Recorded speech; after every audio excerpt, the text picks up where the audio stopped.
आपल्या विविध मागण्यांसाठी निवासी डॉक्टरांच्या माड या संघटनेनं राज्यभरात संप पुकारला असून शुक्रवारी सकाळी सोलापुरात छत्रपती शिवाजी महाराज सर्वोपचार रुग्णालयातील बी ब्लॉक समोर निवासी डॉक्टरांनी विविध फलक हातात धरून निदर्शनं केली। संपामुळे शासकीय रुग्णालयातील रुग्णसेवेवर काही परिणाम झाल्याचं दिसून आलं। तेथील शासकीय रुग्णालयात 230 निवासी डॉक्टर असून सर्वजण या संपात गुरुवारी सायंकाळपासून सहभागी झाले। शुक्रवारी सकाळी 9च्या सुमारास सर्व निवासी डॉक्टर बी ब्लॉक समोर एकत्र आले। त्यांनी योग्य काम योग्य वेतन यासह विविध घोषणा असलेले फलक हातात धरून आंदोलन केलं। यावेळी माड युनिटचे सोलापूर अध्यक्ष डॉक्टर प्रवीण मणवर म्हणाले, आम्ही सर्व सिव्हिल हॉस्पिटल येथील निवासी डॉक्टर आजपासून बेमुदत संपावर जातोय। आमचं मानधन 1 लाख रुपये करण्यात यावं, त्यासाठी लिखित स्वरूपाची हमी देण्यात यावी। तसेच मानधन नियमित देण्यात यावं, निवासी डॉक्टरांसाठी पुरेशा प्रमाणात वसतिगृह उपलब्ध करून देण्यात यावीत। या सगळ्या मान्य करत असल्याचं सरकारनं लिखित स्वरूपात त्याची अंमलबजावणी करावी। जोपर्यंत आपल्या मागण्या पूर्ण होत नाही तोपर्यंत संप सुरूच राहील असा इशाराही त्यांनी यावेळी दिला।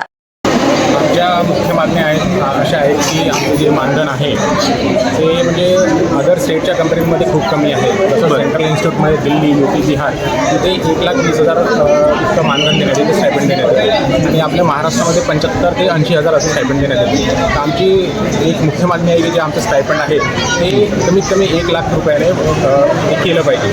आमची दुसरी मागणी आहे की जे स्टायपेंड देण्यात येते ते दर महिन्याच्या म्हणजे रेग्युलरली झालं पाहिजे। बऱ्याच कॉलेजेसमध्ये ऑल ओव्हर महाराष्ट्रामध्ये ते 2 ते 3 महिन्याने दिले होते आणि हे दर महिन्याला असंच चालतं। आणि तिसरी मुख्य मागणी अशी आहे की जे हॉस्टेल आहे आता जसं सोलापूरमध्ये 230 रेसिडेंट डॉक्टर्स वर्किंग आहेत, पण त्यांच्यासाठी फक्त 60 रूम अवेलेबल आहेत। त्यामुळे प्रत्येक रूममध्ये ओव्हर क्राउडिंग आहे, प्रत्येक रूममध्ये 3 ते 4 रेसिडेंट राहावे लागतात। त्यामुळे त्यांची जी क्वालिटी ऑफ लाईफ आहे ती चांगली नाही आहे। त्या आमची 3 मुख्य मागण्या आहेत। यासाठी आम्ही दिनांक 7 फेब्रुवारीला स्ट्राईक केला होता।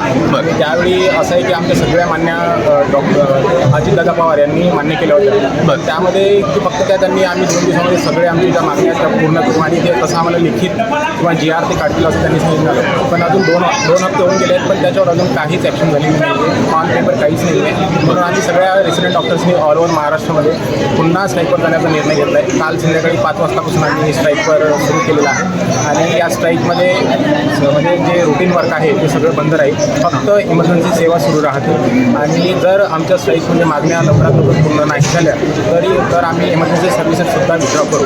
आणि आमची एक गव्हर्नमेंट ऑफ महाराष्ट्र रिक्वेस्ट आहे की जितक्या लवकर आमच्या मागण्या पूर्ण होतील तितक्या लवकर बरं होईल, कारण की यामध्ये नुकसान पेशंटचं होते आणि आम्हाला मेन म्हणजे पेशंटला नुकसान होऊ नये म्हणून आम्ही मागच्या वेळेस स्ट्राईक मागे घेतला होता। पण यावेळेस जर आमच्या मागण्या पूर्णपणे मान्य नाही झाल्यात, लिखित स्वरूपात मान्य नाही झाल्यात, तर आम्ही हा स्ट्राईक म्हणजे बंद करण्याचा इंडेफिनिट स्वरूपात सुरू राहील।